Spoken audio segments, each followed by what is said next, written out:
Como cada semana Gracias. necesito una voluntaria o un voluntario. ¿Pero es para castellano o para hibrid, More? En castellano, en castellano. Es una Porque no voluntaria o tengo... voluntario para hablar sobre algo de la semana pasada. Ah, puedo. Porque no tengo Tanaj en castellano, tengo solo en hebreo, por eso era la pregunta. Bueno, Ah, la bueno. flauta. Entonces nuestra voluntaria de la semana va a ser Iris. Em, te pediría, Iris, como en dos frases, en tres frases, em, que nos que elijas de todo lo que hablamos la semana pasada sobre la Haftará o sobre Yirmiyahu, que elijas un aspecto o dos aspectos y nos hagas un pequeño comentario súper breve, en 2 minutos, en 1 minuto y medio. Bueno, una de las cosas que me resulta interesante destacar es que de lo malo puede salir algo bueno, en el sentido del origen de Irmiau, eh, ya que su origen no sería tan kasher, aunque él pueda resultar kasher. Entonces, Ok. esto me resulta algo para destacar en ese aspecto. Eh, dado que algún ancestro es echado por Shlomo, Eviatar, ¿sí? De Ujú. ser Cohen y va a parar a Shiloh, es decir, hay ahí No, como... no deja de ser Cohen en ningún momento. Lo que es No, por eso, pero expulsado deja de de estar en Jerusalén y Yerushalayim. del servicio en el templo. Exacto, sí. Pero es interesante que después Irmiau que llega como alguien limpio de esta situación, porque no es el protagonista de este desalojo del lugar, sí esto le permite tener esta visión diferente de lo que es en realidad el deterioro de lo que está pasando en ese momento en el Beit HaMikdash. Creo que esto es lo que yo destacaría, ¿no? Interesante.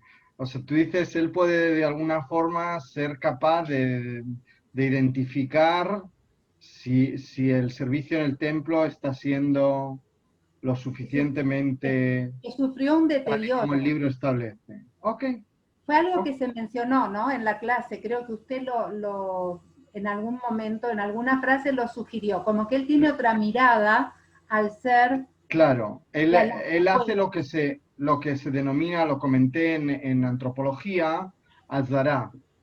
Azará es una prevención. cuando uno se extranjeriza. Uno se extranjeriza, entonces sale del espacio en el que está, él viene de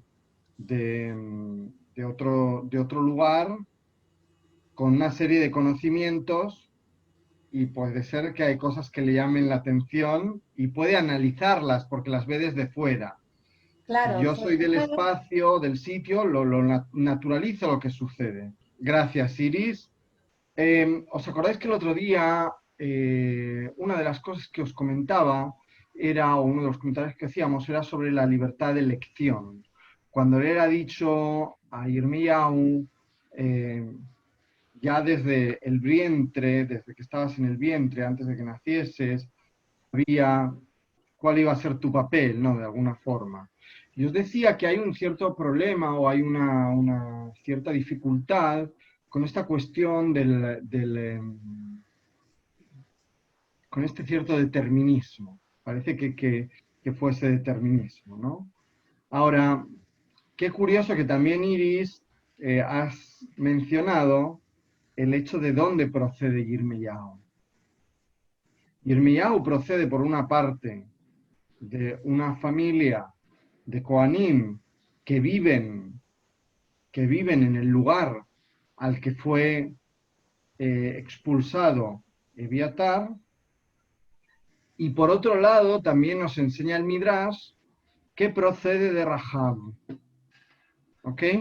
Entonces, hay quien podría esperar de Yirmiyahu, como bien decías, que, no, que su comportamiento, que su forma de observar las cosas, sea una forma concreta, una forma posiblemente errónea, una forma torcida, una forma no sé cómo denominarla. Y sin embargo, esto no es así. Yirmiyahu pasa a ser un Naví que además es Cohen, y un Naví muy importante que acompaña a su pueblo en un momento muy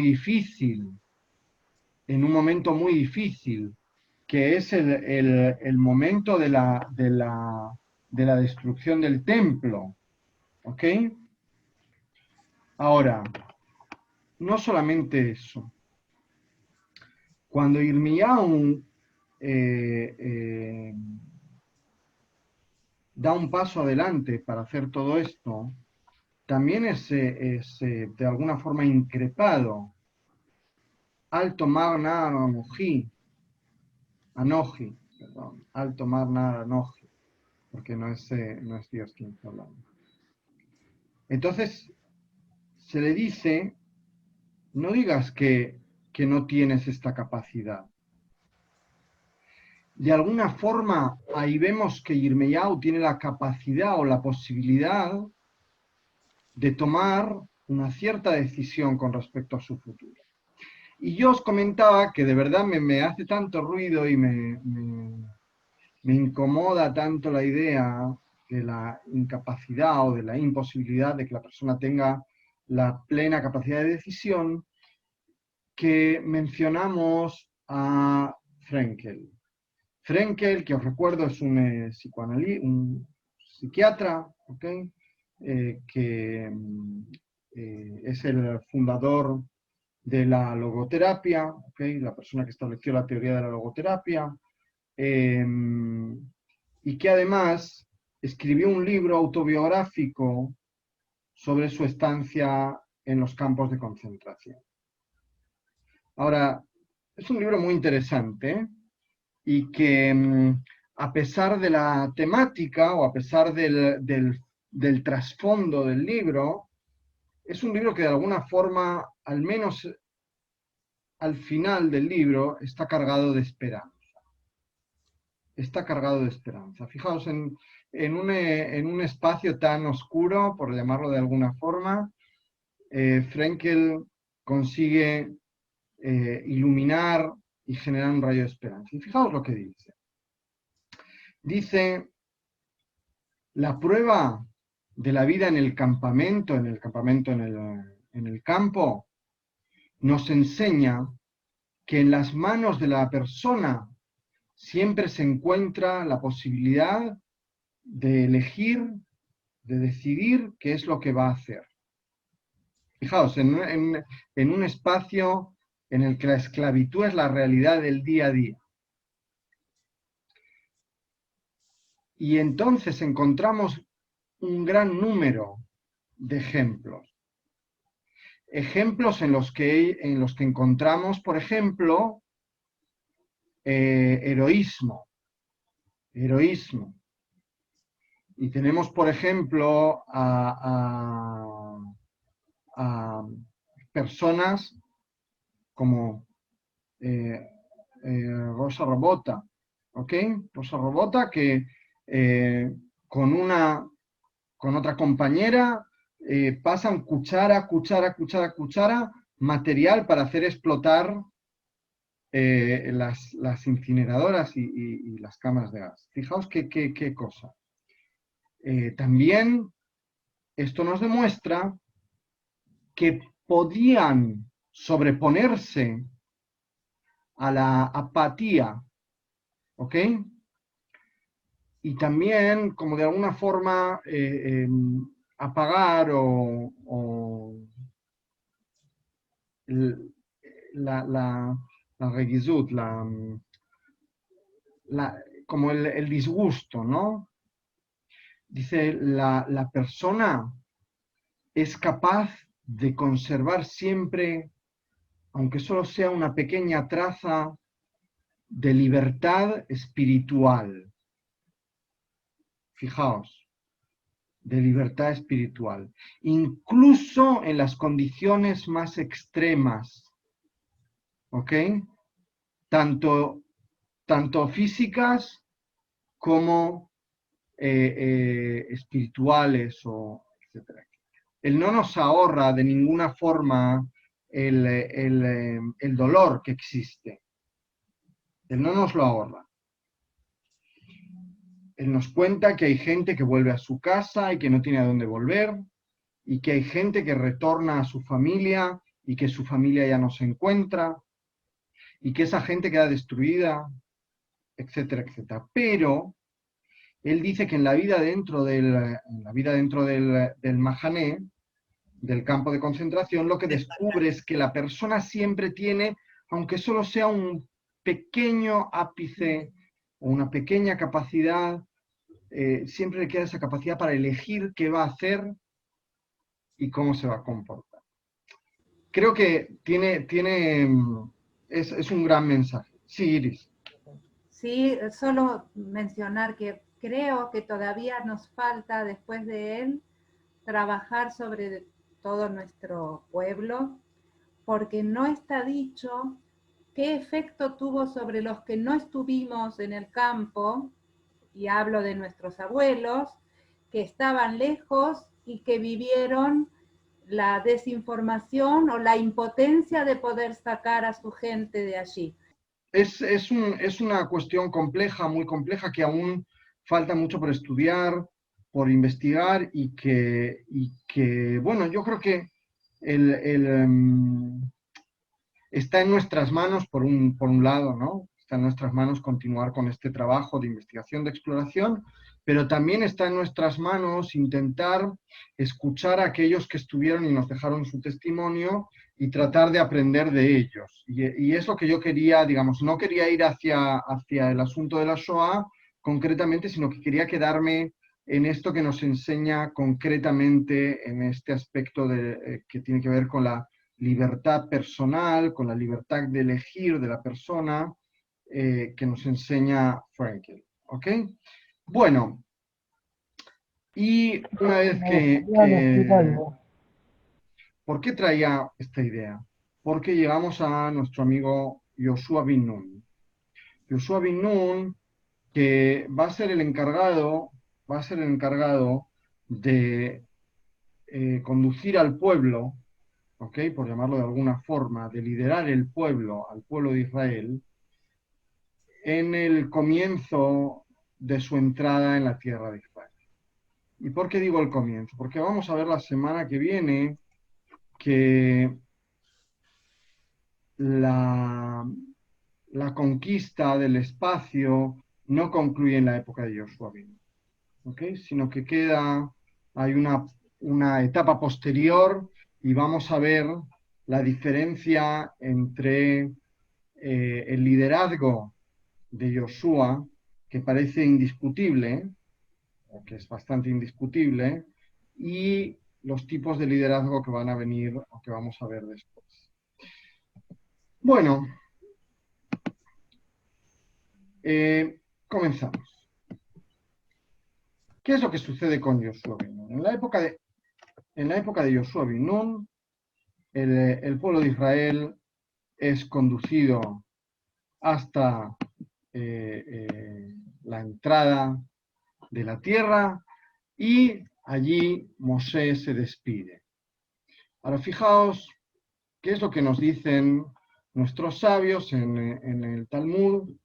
Vienen y nos comentan qué fue lo que escribió Yoshua. Y nos dicen, Yoshua escribió su libro, el libro de Yoshua, pero además nos dicen que escribió otros 8 psukim en la Torah.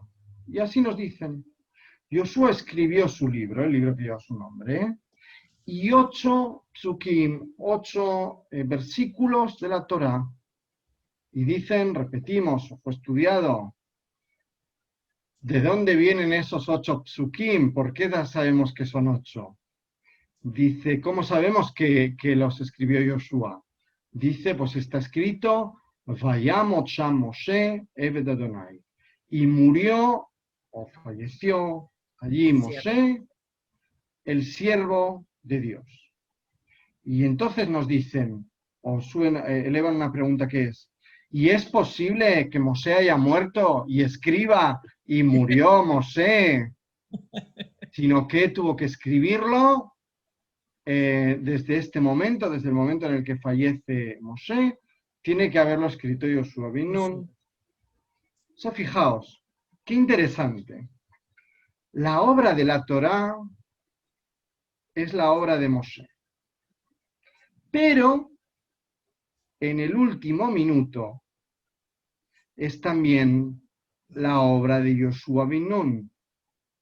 Es la obra de quien de alguna forma hereda o recibe el mandato de continuar la tarea que Moshe ha comenzado, de conducir al pueblo, de guiarlo y de acompañarlo hasta la entrada en la tierra de Israel. Bueno, Uayar Maler Ruach Jochma, ¿no? Dice en el Pasuk. también eso lo vamos a ver después, sin duda, No, sin duda. perdón. Pero comenzamos con otra idea. ¿Cómo se Rab, forjó el liderazgo de Yoshua bin Nun? Yoshua bin Nun, en primer lugar, en el libro de Shmot, se nos menciona que él era el sirviente de Moshe. El sirviente, ¿ok? No estamos hablando de un esclavo, estamos hablando de la persona que lo ayuda, que lo acompaña. Y podemos intuir que a la vez que lo acompaña, a la vez que le ayuda, también aprende de él.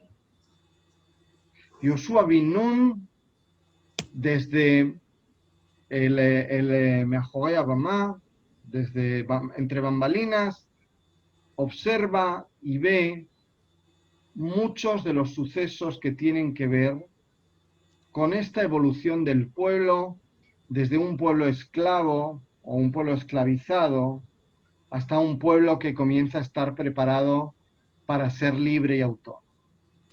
Y nos dicen, y le dijo el creador del mundo a Moshe, le hablaba cara a cara, tal y como hablaba, o tal y como habla una persona con su semejante.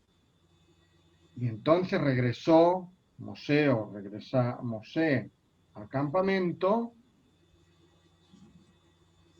y su sirviente, Yoshua bin Nun, es un joven, ¿ok? Y no se mueve y no se marcha Se de apartaba. la tierra. Se queda allí, ¿ok? Fijaos, lo va acompañando. Ahora, es la primera vez que tenemos constancia de Yoshua. Sí, Ahora, y perdón, More, puedo hacer nada. él La tiene traducción esta constancia. la traducción de, o sea, mitoja oel, dice, no dice de la tienda, no es como, es raro decir de la tienda, ¿no? Porque en realidad es otra cosa la traducción. Es como ponerla como dentro de la tienda, suena que estaba dentro de la carpa, pero en realidad en el Pareciera paso hablar de mitoja compromiso, oel. Diego, ¿Eh? como de un compromiso pareciera, que como que de ahí no salía, como el que está ahí, como se dice en español, al pie del cañón. Es que lo acompañó siempre.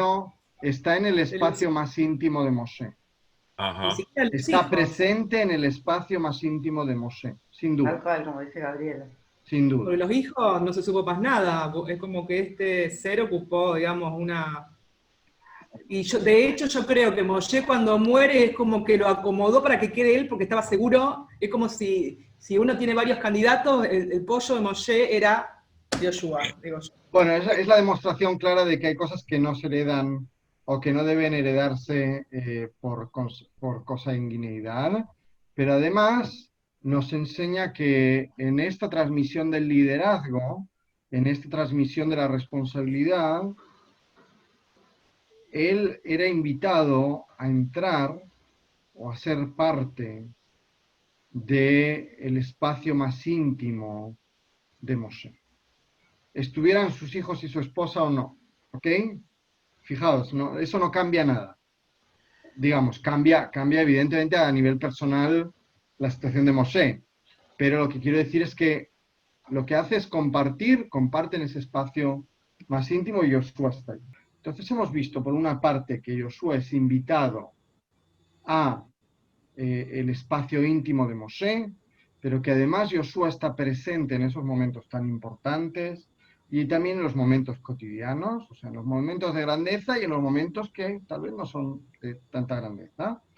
Pero además vemos que Yoshua bin Nun tiene tareas muy específicas o es invitado a participar en momentos muy concretos. Por ejemplo, en la guerra contra Amalek. En el momento que Amalek persigue a Israel, ¿cierto? Y tratan de herirlos, Yoshua bin Nun es invitado. Y fijaos lo que le dice Moshe. Moshe le dice, Dejar lanu anoshim. Selecciónanos, elígenos personas. Y sal vetze. Y la jemba Amalek. Y sal a combatir a Amalek. Entonces, Yoshua, sin ser todavía el líder del pueblo, Moshe, gracias a su suegro, ¿okay? Esto lo aprendemos en Parashat Yitro, aprende a delegar. Y aquí vemos no solamente cómo se establece el liderazgo del próximo líder, sino que además vemos cómo el próximo líder comienza a tener funciones y cómo el líder actual aprende a delegar. Entonces, nos dicen, y debilitó Yoshua a Amalek y a su pueblo le fijaron. Bueno. Con la espada. Entonces, vemos que comienza a generarse una transición y se comienza a generar desde muy temprano. Moshe no espera el último día para pensar qué es lo que va a suceder con su pueblo. Aquí hay mucho que aprender. Para el judaísmo, como civilización, y lo venimos aplicando durante mucho tiempo, también para las instituciones. Una institución, una comunidad judía, una escuela, no pueden esperar al último minuto a que la próxima generación vaya a dar el paso adelante, sino que hay que dar el espacio, y esto muchas veces por desgracia no sucede, para que las nuevas generaciones, ya desde que tienen 5 años, 6 años, den el paso adelante y tengan capacidad para decidir y para participar y para establecer dentro de las propias comunidades. Bueno, Yoshua, como gran parte o como los grandes líderes de nuestro pueblo, como Abraham, como Isaac y como Yoshua, sufre también, de alguna forma, un cambio de nombre. Y digo sufre no porque sea un sufrimiento, sino que forma parte de su proceso de maduración. Como si Moshe nos estuviese diciendo o señalando algo. ¿Y cuándo sucede esto? Cuando Moshe selecciona a las personas que van a ser enviadas a la tierra de Israel a conocerla. Cuando selecciona a los meraglim. Y se dice, y Moshe llamó a Osea, bin Nun y Yoshua. Le añadió un ayuno. Ok. Una señal interesante. Ok, ahora llegamos al momento culmen, cuando parece ser que Yoshua bin Nun pasa a ser por una parte oficialmente el futuro heredero, y el momento en el que vemos ya consumado este cambio de liderazgo. Fijaos. En primer lugar se nos dice en Bamidbar, Vayomer Adonai el Moshe, Kach lecha Yoshua bin Nun, ish asher ruachbo, vesamachta et yadeja alav. Luego vamos a ver también en Shlomo este tipo de cualidades, ¿ok? Le dice Dios a Moshe, toma a Yoshua bin Nun, el hijo de Nun, ese hombre que tiene ruach, ¿ok? Y le vas lo vas a ordenar de alguna forma, ¿ok? Vas a poner tu mano sobre él y es como si lo estuviera, digamos, lo está consagrando, lo está señalando como el futuro líder. Aquí es el momento en el que es señalado. Pero en Sefer Devarim vemos algo muy interesante. Vemos concluir o la conclusión de este proceso que fue tan largo. Vayavo Moshe, vaydaber et kol divrei hashira azot beoznei ha'am u veYoshua bin Nun. Y vino Moshe y dijo todas las palabras de este canto, y aquí los Parshanim se preguntan si está hablando de Shirat HaAzinu o si está hablando de toda la Torá, y Ibn Ezra, entre otros, dicen, se refiere a toda la Torá, por eso cantilamos la Torá. Entonces dijo todas las palabras de este canto a los oídos, para que lo escuchase el pueblo, ¿okay? En los oídos del pueblo, él, Moshe, y Osea bin Nun, los dos juntos. ¿Okay? Por lo tanto, parte de esa transmisión es a través de nuestro amigo Yoshua. Seguimos. Una vez que Moshe, ¿okay?, ya no va a estar y va a ser el manig, el líder, Moshe, ¿okay?, Moshe también tiene la capacidad de desearle o de darle algunos consejos. Y fijaos, le recuerda algunas cosas que son esenciales. Y llamó Moshe a Yoshua y le dijo frente a todo el pueblo de Israel, frente a todo Israel, ¿ok? Leinei kol Israel. Hazak ve'ematz, decíamos, esta especie de llamado a que tengas fuerza, que seas valeroso, ¿ok? Que tengas coraje. Pues tú traerás este pueblo o llevarás a este pueblo hasta la tierra que le fue prometido a sus padres para serles dada, y tú les harás heredar la tierra, o tú les heredarás la tierra. Fijaos, dos ideas muy importantes. Por una parte está la idea de la promesa. La promesa fue prometido a Abraham, a Isaac, a Jacob, tus hijos heredarán la tierra. Pero, esto no es algo gratuito. Esto no es algo que van a heredar la tierra, yo voy a agarrar, los voy a montar en un avión y los voy a sentar allí. Ellos tienen que leangilota, tienen que hacerse merecedores de la tierra. Fijaos, toda una construcción. También, de alguna forma, y lo vemos en muchos momentos, y sobre todo en el instante de los Meraglim, vemos que Yoshua bin Nun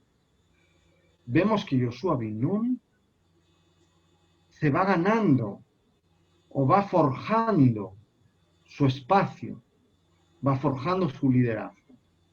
Fijaos, en el momento de los Meraglim, mi tesis es que Yoshua al principio no pensaba que se pudiese entrar en la tierra de Israel. Leed de nuevo un día todo el texto de los Meraglim y vais a ver cómo no está tan claro que él desde el principio se sumase a la idea. Y creo que precisamente la grandeza de Yoshua bin Nun está en el haber sido capaz de reflexionar y de cambiar incluso de opinión, de observar las cosas desde otra perspectiva y de ser consciente no de que es imposible, no de que es totalmente posible, sino de que es muy difícil, pero que posiblemente podemos hacer. Fijaos qué diferencia entre el estar plenamente convencido de que se puede o plenamente convencido de que no se puede. Bueno, de nuevo, recordemos que después de todo ese proceso, de nuevo viene este pasuk en el que vemos que Yoshua es frente a todo el pueblo proclamado de alguna forma, de facto, ¿ok? De hecho, el seguidor desde este momento, el heredero Ruhaní de Moshe. Ahora, se nos cuenta, y fijaos qué lindo cómo enlaza con la historia de Yirmiyahu. Somos todos una gran familia vinculada de alguna forma por en algún punto. Se nos comenta en el Midrash que Yoshua bin Nun se casa con Rahab. Ahora, os recuerdo que Rahab, quien aparece en el capítulo 2 del libro de Yoshua, Rahab lo que hace es ayudar a los dos Meraglim que envía Yoshua bin Nun. ¿Ok? Y no solamente a los dos Meraglim, sino también en la entrada del pueblo de Israel en su ciudad. Y por lo tanto se hace merecedora, de alguna forma, de pasar a ser parte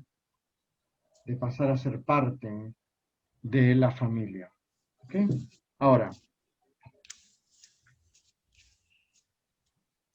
nosotros leemos el primer capítulo del libro de Yoshua en Simchat Torah. Y quisiera poner o quisiera realzar de alguna forma esta idea y vincularla con las cosas que suceden en Simchat Torah en nuestras comunidades. Fijaos, generalmente suele ser el día en el que los niños y las niñas de la comunidad toman un espacio central. Lo toman, no se les da, lo toman. ¿Ok? Lo toman. Personalmente, creo que en un Beta Knesset tiene que haber ruido de niños todos los días del año. Si los niños van cada viernes al Kabbalat Shabbat y hacen ruido en el Kabbalat Shabbat, eso nos va a asegurar que cuando tengan 30 años y tengan hijos, o 40 años, también va a haber otros niños que van a hacer ruido en el Kabbalat Shabbat. Un Kabbalat Shabbat sin ruido de niños, algo falta. Ahora, ellos toman en ese día la comunidad, ¿ok? Vienen con las banderas, vienen con sus mini Sifrei Torah. Incluso en las comunidades en las que hay disponible, aquí no sé si en Argentina es costumbre, pero en las comunidades en las que hay disponible un Sefer Torah más pequeño, los niños que tienen la capacidad de sostenerlo, bailan también con el Sefer Torah. Ahora, eso por un lado. Por otro lado, en este día, también los niños suben a la Torah. En algunas comunidades por la tarde, en otras comunidades por la mañana. ¿Okay? Y además es un día en el que se reconoce la tarea de quienes han tenido una actividad intensa en la comunidad. Generalmente, Hatán o Kalat Torah y también Bereshit, Ameunah, se le concede a personas que han tenido una intensa actividad en la comunidad, de liderazgo, de voluntariado, etc. Bueno, vemos aquí también esa transmisión en este festival. Pero lo curioso es que Simchat Torah, como tal, no existe esta denominación de este día en la Torah. ¿Okay? Lo que tenemos es Shmini Atzeret, que es un Hag, Mideoraita, es un Hag de la Torah. Pero Simchat Torah aparece mucho después. Y aparece como consecuencia del establecimiento de la costumbre de leer una vez al año todo el Sefer Torah. ¿Okay? Sabemos que había dos costumbres, o que posiblemente había más, pero constatadas tenemos dos.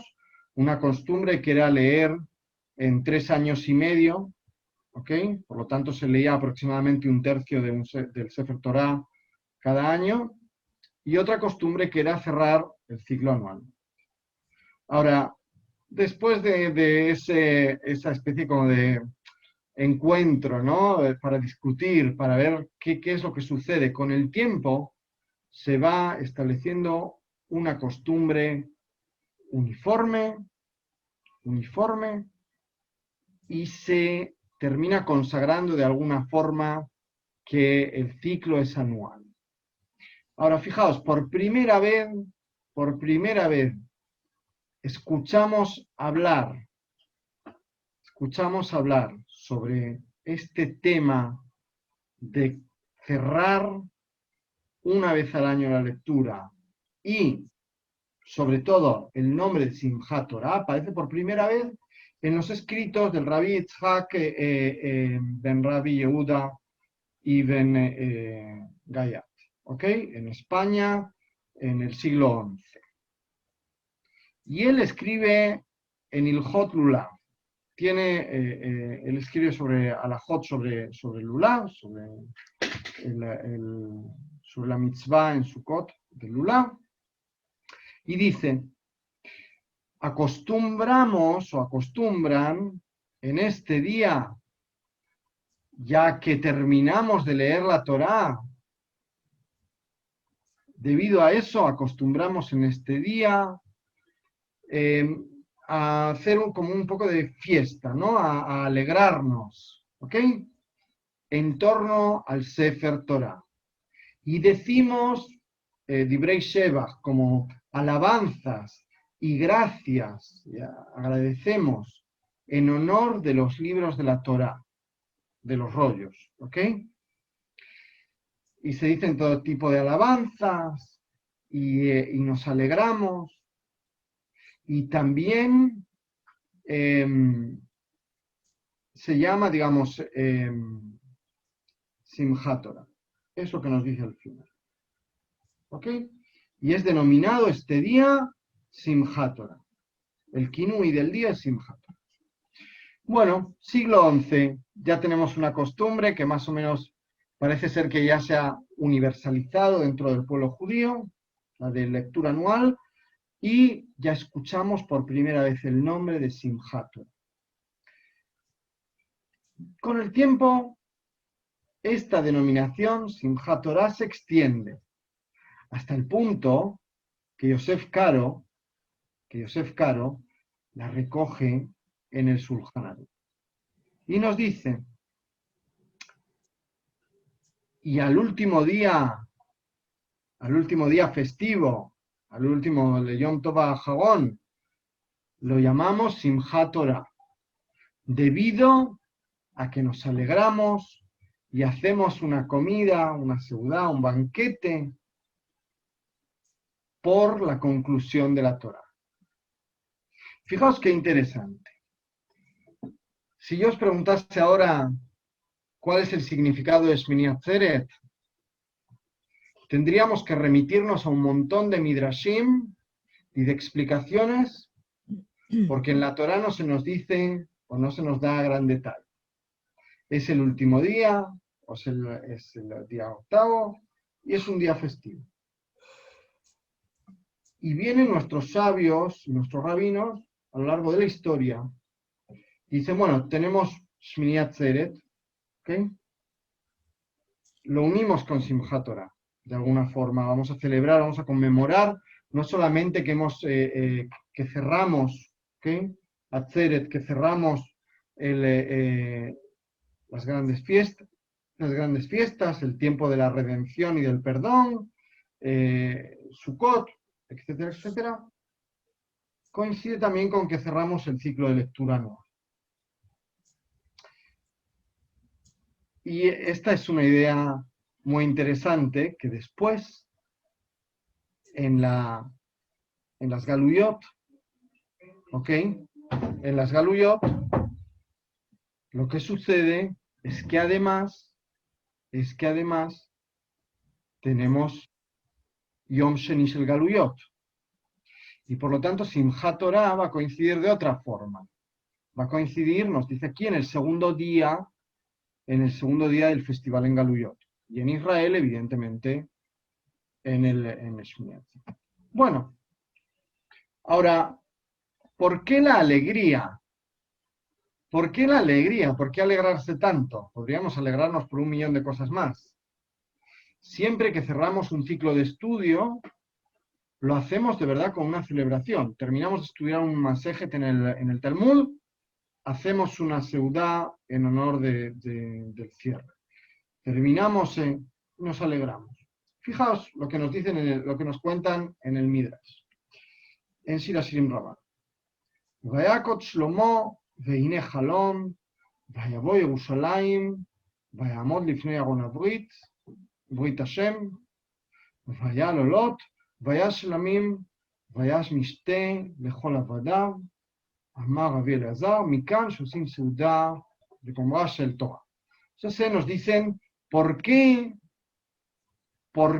se hace una fiesta? Vamos a ver un poco más, o vamos a revisar un poco más este texto, porque no queda tan claro, ¿ok?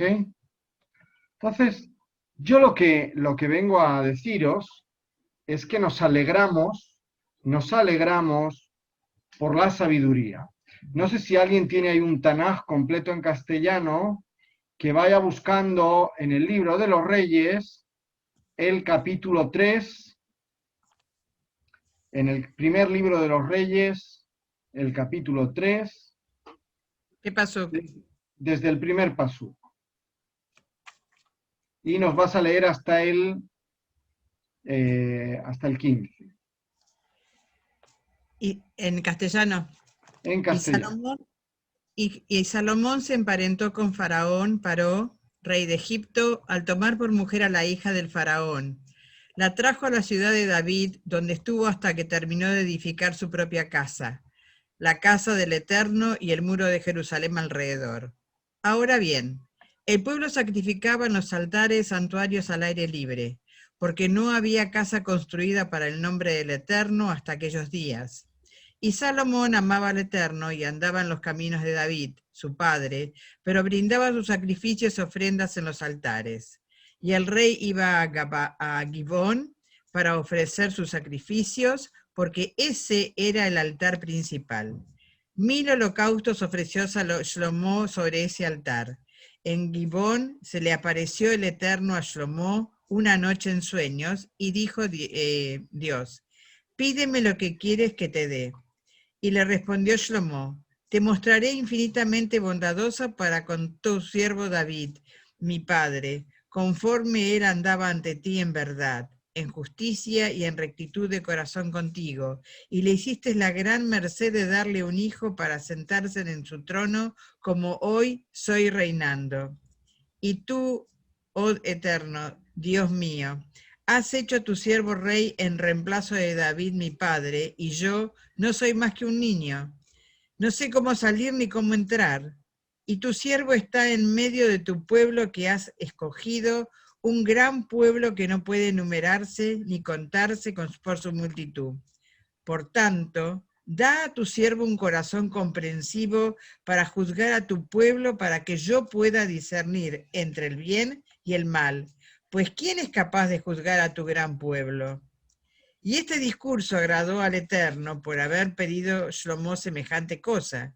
Y le dijo Dios, porque has pedido tal cosa y no has pedido para ti una larga vida, ni riquezas para ti, ni la muerte de tus enemigos, sino que has pedido para ti inteligencia para discernir justicia. He aquí que he hecho conforme a tu palabra, dándote un corazón sabio y comprensivo, de modo que nadie fue como tú en el pasado, ni habrá otro como tú después de ti. Y también te he concedido lo que no has pedido, tanto riquezas como honores, de modo que no ha habido entre los reyes ninguno como tú mientras seas vivo. Y si anduvieras en mis caminos para cumplir mis estatutos y mis mandamientos, como anduvo tu padre David, te prolongaré tus días. Y el próximo... Y se despertó Shlomo, y he aquí que era un sueño. Y vino a Jerusalén, se detuvo ante el arca del pacto del Eterno, y ofreció holocaustos, brindó ofrendas pacíficas, e hizo una fiesta para todos sus siervos. Precioso. Por favor, no sigan, que yo tengo a mi Ketz, por favor, More. Yo elegí mi Ketz. Ok, no, tranquilidad. Bueno, Lo único que quiero resaltar aquí son unas cuantas ideas, ¿ok? Fijaos. Por un lado se nos dice, gracias Rita, por un lado se nos dice que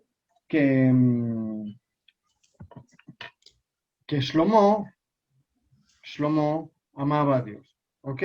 Y que cumplía con sus leyes. Ahora, se nos cuenta toda la parte de Engibón, las Bamot, etcétera, etcétera. Pero, nos dicen que se le aparece Dios en un sueño, ¿ok? Y le dice, ¿qué quieres que te dé? Y fijaos lo que le pide.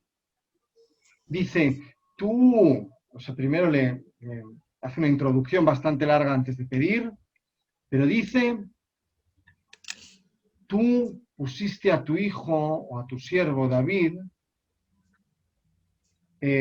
o me pusiste a mí a reinar después de tu siervo David, ¿ok? Y yo soy pequeño, Va'anoji Na'ar Katán. Esto es lo mismo que dijo Yirmeyahu. Aquí se pasaban la chuleta el uno al otro y se contaban lo que tenían que decir cuando llegaban, ¿ok? Dice, no voy a saber entrar y salir. ¿Y qué le dice? No te preocupes. Y le dice, ¿sabes lo que te pido? Lev Shomea. Un corazón que comprenda, un corazón que sea capaz de actuar. Aquí de nuevo no habla del sentimiento. En la traducción se pierde un poco. Sí. De nuevo, en el pensamiento, tener un pensamiento que me permita actuar, porque el Ishmoa, en hebreo del Tanaj, de la Torá, no es escuchar. Lishmoa es escuchar, comprender, un montón de cosas más y también hacer. Todo junto. Es todo junto. Nace benishma, haremos y comprenderemos. ¿Ok? Lishmoa la Rina. ¿Najón? Ahora, ¿para qué? Para hacer, para juzgar a tu pueblo, para comprender y para discernir entre lo bueno y lo malo. Pues ¿quién puede sino juzgar a este pueblo tan difícil? Fijaos lo que dice. Él es consciente del peso que se le viene encima, Shlomo, ¿ok? Y entonces Dios ve esto con buenos ojos y le responde. Y fijaos lo que le dice, me pediste comprender, me pediste entender, me pediste discernimiento, pero además de darte todo esto que me has pedido, te voy a dar mucho más. Y entonces, Vaikat Shlomo, se despierta Shlomo, de repente concluye con este sueño. Se da cuenta de que es un sueño, es consciente. Y en Jerusalén, ahora, ¿qué es lo que está celebrando Shlomo? Lo que hace acto seguido, por cierto, es comenzar a juzgar. Y aquí no digo más para no pisar la haftará de Diego. Pero, lo que le genera alegría y regocijo a Shlomo es la sabiduría y el conocimiento que le es entregado. De nuevo volvemos a aquella idea que os traje hace algunas semanas y que repito todo el tiempo, de que en el judaísmo la emoción auténtica está vinculada a la sabiduría, al conocimiento, al estudio, al intelecto. Y el intelecto no estoy hablando desde una perspectiva racionalista, ¿ok? Estoy hablando desde la perspectiva mítica. Y sinceramente, quienes utilizan el término mítico para desprestigiar cometen un error muy grande, porque incluso la ciencia es un mito. Entonces, ahora tienen que venir los racionalistas y golpear. Creo que hay algo muy interesante en esta idea. Lo que conmemoramos en Simchat Torah no es que hemos vuelto a leer el libro de la Torah, sino que estamos creciendo en sabiduría y en conocimiento. gracias al ciclo anual de la Torá. Y celebramos que acabamos de concluir y que continuamos. ¿Okay? Bueno, la Haftará. La Haftará para Simchat Torah tiene una cierta peculiaridad. ¿Por qué? Porque generalmente, aquí veis una ilustración, lo que sucede es que leemos un texto de la Torá e inmediatamente con ese texto encontramos un vínculo con la Haftará que estamos leyendo.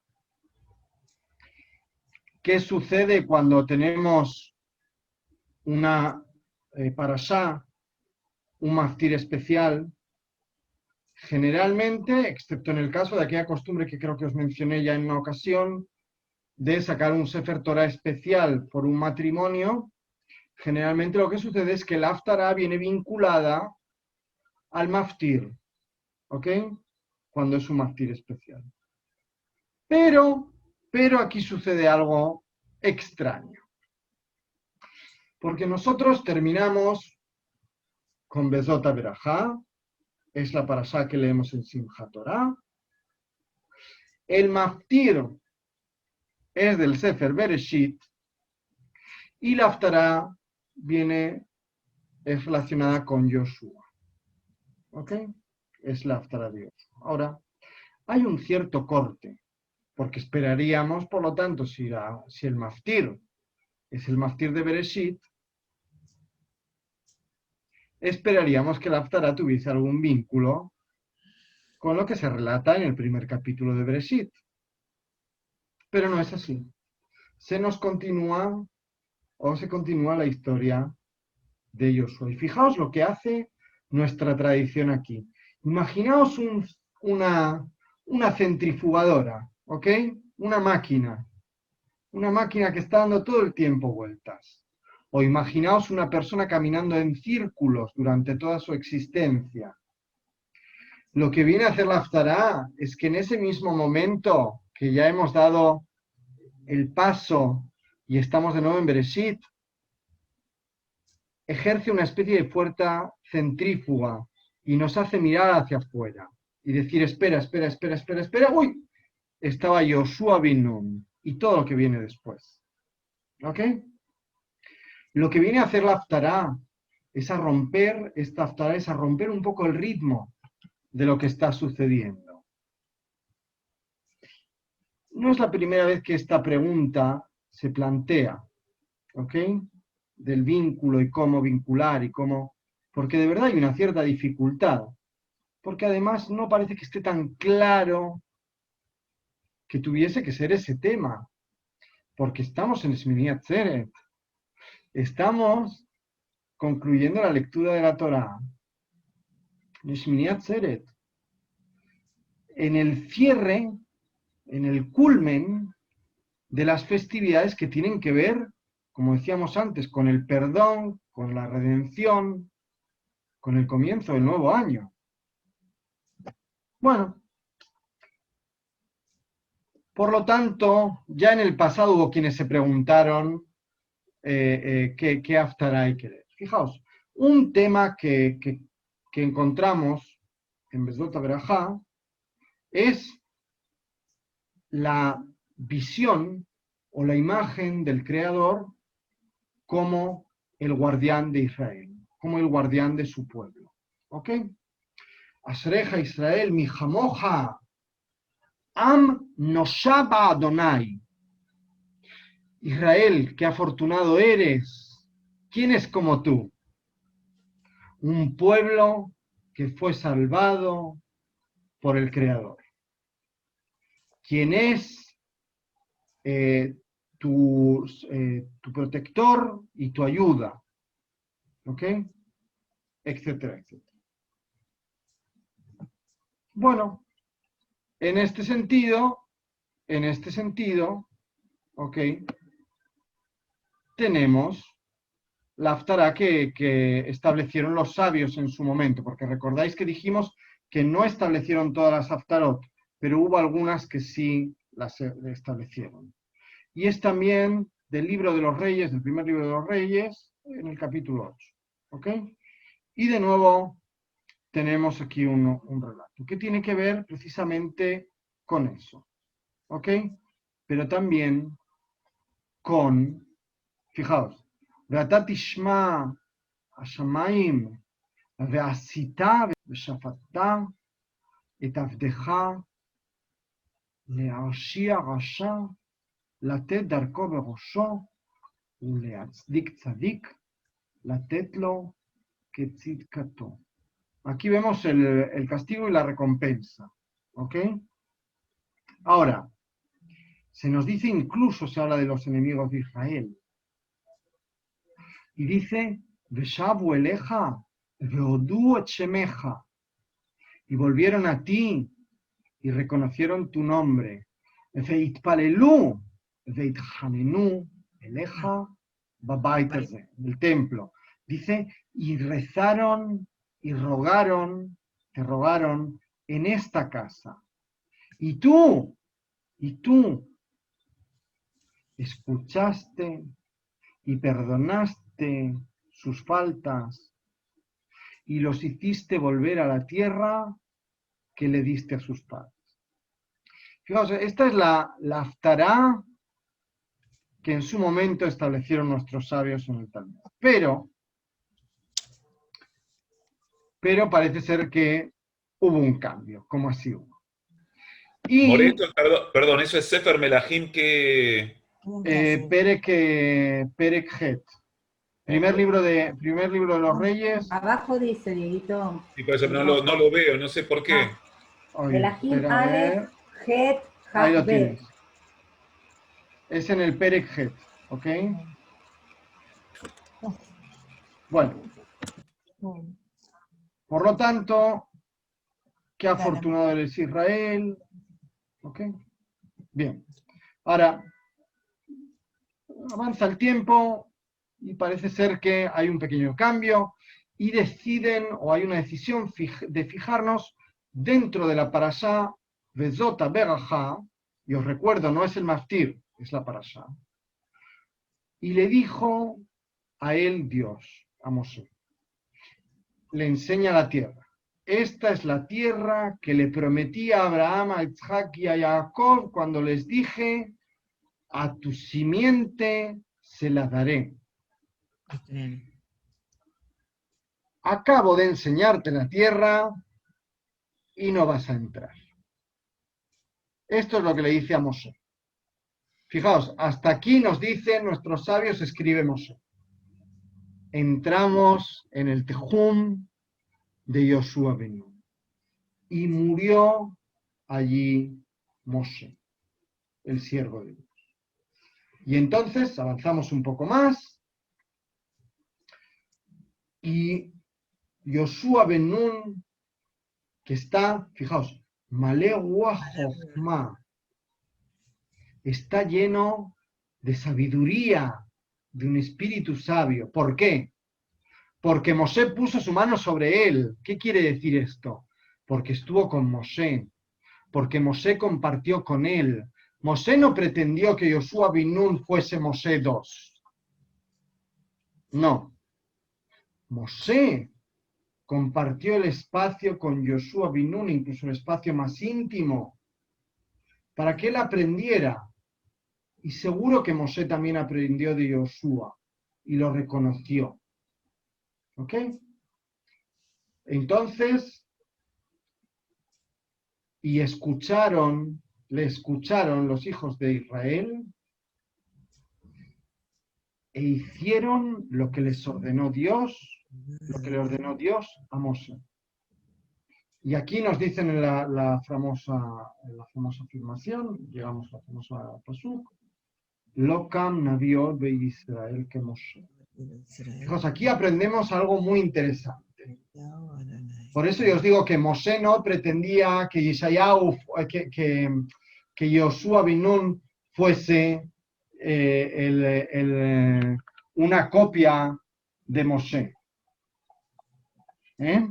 Sino que lo que pretende es que Yoshua sea un líder a su manera. No hubo otro profeta en Israel como Moshe. Y el pasuk concluye diciendo que tenía esa relación tan especial con Dios que lo veía participar. Aquí deciden nuestros sabios centrarse en la Haftará. Y entonces llegamos a la Haftará que teníais que leer para el día de hoy. Los 9 primeros psukim del Sefer Yoshua. Yeshua. Y yo voy a seleccionar solamente algunas ideas, ¿ok? El destino de Moshe y el destino de Yoshua de alguna forma parecen estar vinculados. ¿Y sabéis por qué? Sí. Porque no es su destino personal, es el destino de un pueblo completo. No piensan en su, seguro que también piensan en su comodidad, en su bienestar, pero no piensan en su bienestar y en su comodidad y en su interés, sino el de un pueblo completo, no en el de su comunidad, no en el de su escuela, en el de un pueblo completo. Y fue después de que murió Moshe, el siervo de Dios, le dijo Dios a Yoshua ben Nun las siguientes cosas. Y nos recuerda Rashi, de nuevo para realzar esta idea de esa ruptura con la continuidad, con el ciclo, perdón, no con la continuidad, con el ciclo y el establecimiento de un continuo histórico, de una evolución. Dice, ¿está elegida o seleccionada esta Haftará de alguna forma? Porque concluimos la lectura de la Torá con el fallecimiento de Moshe y esto nos vincula al fallecimiento de Moshe. Habla sobre este pasuk en concreto, no sobre la Haftará en sí. ¿Ok? Dice, nos está vinculando la apertura del libro con lo que venía antes. Ahora, el destino de Moshe es también, de alguna forma, el destino de la propia Torá